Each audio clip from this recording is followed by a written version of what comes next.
நம்ம குக்கிங் டைம்ல பார்க்க போறது பொரி வச்சு செய்யற ஒரு ஹெல்த்தியான பிரேக்ஃபாஸ்ட். பொரி கூட நிறைய காய்கறிகள் எல்லாம் சேர்த்து வித்தியாசமா செய்ய போறோம். எப்படி செய்யறதுன்னு பார்ப்போம். முதல்ல ஒரு கப் பொரி எடுத்துக்கோங்க.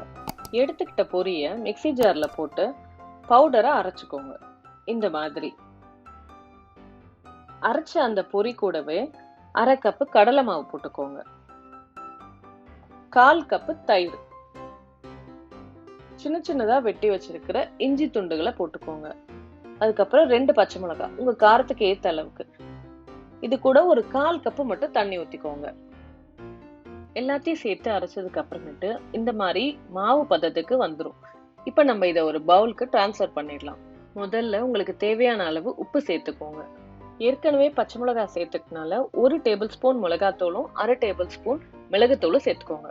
இப்போ நம்ம காய்கறி சேர்க்கலாம். முதல்ல சின்ன சின்னதா வெட்டி வச்சிருக்கிற வெங்காயத்தை சேர்த்துக்கோங்க. சின்ன சின்னதா வெட்டி வச்ச குடமிளகா, துருவின கேரட் 1 கப்பு, 2 மீடியம் சைஸ் உருளைக்கிழங்கு நல்லா துருவி இது கூடயே சேர்த்துக்கோங்க. வெஜிடபிள்ஸ் உங்க சாய்ஸ்க்கு சேர்த்துக்கோங்க. ஆனா பொட்டேட்டோ மட்டும் இருக்கிற மாதிரி பார்த்துக்கோங்க. கடைசியா நம்ம சின்ன சின்னதா நறுக்கி வச்சிருக்கிற கொத்தமல்லியும் இதுல சேர்த்துருவோம். எல்லாத்தையும் சேர்த்ததுக்கு அப்புறமேட்டு ஒரு வயர் விஸ்க் இல்லாட்டி கையை வச்சு நல்லா கிளறி விடுங்க. தண்ணி சேர்க்காமே கிளறி விடுங்க.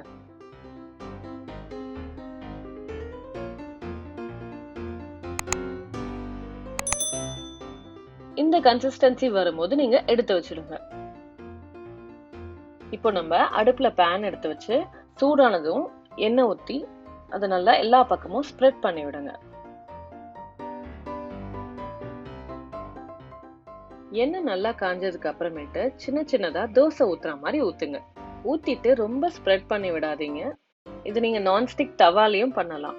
ஒரு பேன் கேக்குக்கும் கொஞ்சம் இடைவெளி விட்டு ஊத்துங்க. அப்பதான் நமக்கு திருப்பும் போது கொஞ்சம் ஈஸியா இருக்கும். ஊத்துனதுக்கு அப்புறமேட்டு மேலாக்க ஒரு டேபிள் ஸ்பூன் எண்ணெயும் விடுங்க. அப்பதான் இன்னும் கொஞ்சம் கிறிஸ்பா இருக்கும்.